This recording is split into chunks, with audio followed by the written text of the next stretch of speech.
We gotta be sneaky, Charlie. Sneaky. Yeah, there's no way I can do that with... We are sorry for the interruption in the scheduled broadcast and now go live to our BBC London news studio for a breaking news bulletin.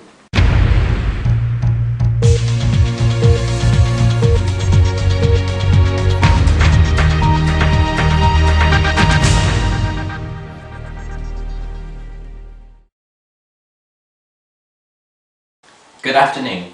The mystery of flight AF447 from Brazil to Paris, which crashed 17 days ago, breaking families apart across the globe and being the worst aviation disaster of modern times, gets ever deeper today. With the body count increasing hourly, a breaking news story has emerged of a religious experience that has given one grieving parent comfort in these tragic times. The clip shown at the start of the broadcast is from that of passenger Emma Francis. Remarkable in itself that a passenger was able to film the final moments of the doomed aircraft. The video was sent in a text message to the passenger's father, along with a message expressing their love for their family and their goodbyes. We are unable to show the message due to pending legal action against Air France. The message was received yesterday at 9:15 AM, a full 16 days exactly since the flight was supposed to have landed at Charles de Gaulle Airport in Paris. Our religious affairs correspondent Sally Green, who has been with the family of the passenger for the past day, brings us this special news report from Worcestershire.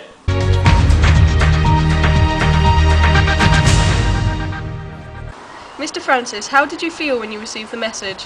Well, obviously I was rather shocked. I mean, my daughter has been dead for 15 days and then I received this message from her. There is no other word than shocked. Do you consider this a message from God? Well, being a devout Catholic myself, I can find no other explanation than this being the work of God. My daughter was also a devout Catholic, so this message gave me the reassurance that I needed, that she was with God. You have previously informed us that there is a certain saint that you believe to have had a part in this. Can you tell me more about him? Certainly. I mean, within my Catholic faith there is a patron saint of aviation and air travel called Joseph of Cupertino. I also firmly believe that he watched over my much-loved daughter. What would you say to people who believe that this was merely a delayed text message that just happened to come through at this point in time? I would tell them to believe what they want and keep the controversy to themselves. What I believe to be of reassurance to me is what I firmly believe and will carry on to do so. If someone else was to have this phenomenon happen to them, they would believe it genuine. So I do too.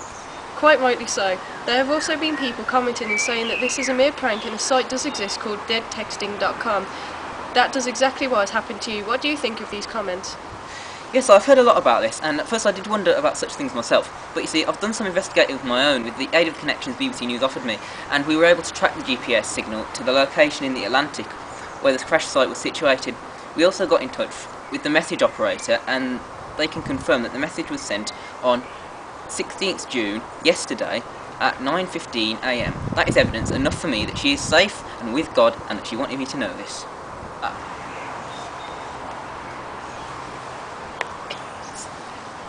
And the candle still burns brightly for Emma. Thank you for your cooperation, Mr. Francis. We truly offer our deepest condolences. And joining me now in the studio is one of Britain's leading theists, Richard Swinburne, along with Jenny Resner, who has studied the work of Scottish philosopher David Hume at great length. So Jenny, in 1989 Caroline Franks Davis devised 7 categories of religious experience. Which category do you feel Mr. Francis' experience falls into? Well, I think that most miracles can probably be classed as awareness experiences out of Karen's categories. I mean, there are ways of seeing works of God when looking at the world, or that is what religious people say anyway. What about the criteria advanced by William James in Variety of Religious Experience? James advanced the types of mystic experience, theistic mysticism, and awareness of God, and monistic mysticism, and awareness of the soul self-conscience. In the text message Larry supposedly received, there was no mention of God, so this is a monistic experience. God was very much revealed through it though. Well, I suppose he was, if you wanted him to be. Okay, so do you think this was a genuine miracle, or a genuine religious experience? Richard, what do you think?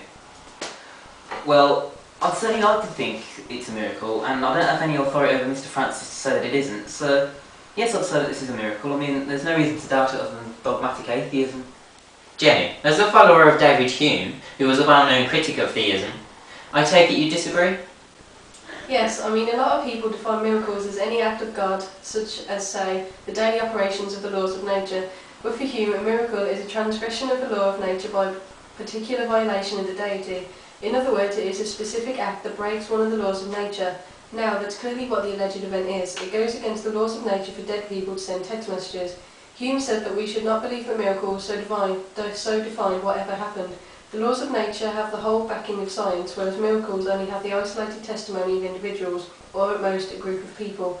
What do you think is more reasonable? To theorise that there is no afterlife, that dead people can send text messages, that the entire scientific enterprise going back centuries has been wrong, or simply to believe that the text was delayed or a clever prank?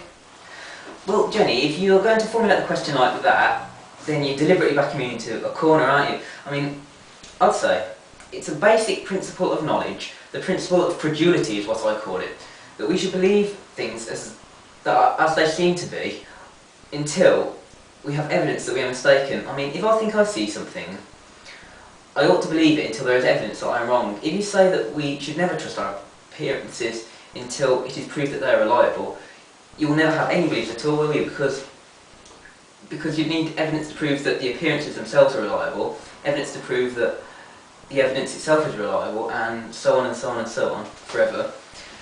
And Jenny, just as you should trust your five senses until there is evidence that they are wrong, so you should trust your religious sense until there's evidence that it is wrong. But the so-called miracles revealed to Larry's religious sense, not yours.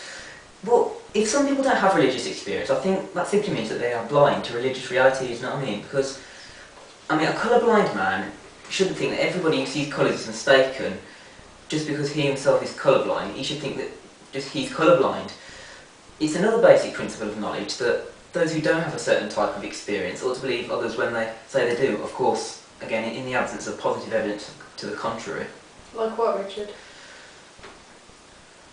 Well, I guess if we knew them to be mentally ill, for example. Okay, so somebody came to you saying that they had seen Father Christmas and there was no evidence they were mentally ill, you'd believe them?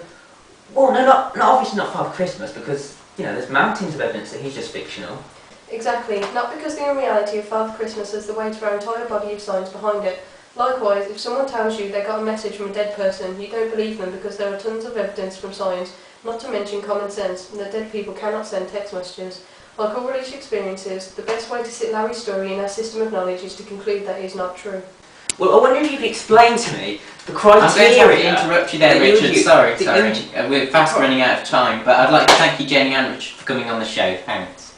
And now, if you'd like to write in with your view, you can email us at breakingnews@bbc.com, and we hope you'll join me and Sally later for the 6 o'clock news. Good afternoon.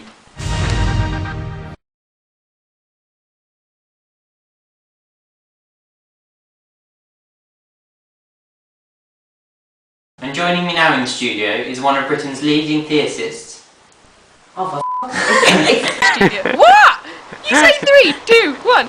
And now back to Brian in the studio. faith, there is a patron saint of aviation. Message to the parent's father. Passenger's father? Damn! What did you say? Parent's father? Have you got his name there? Did you see my tongue sticking out the bottom? No.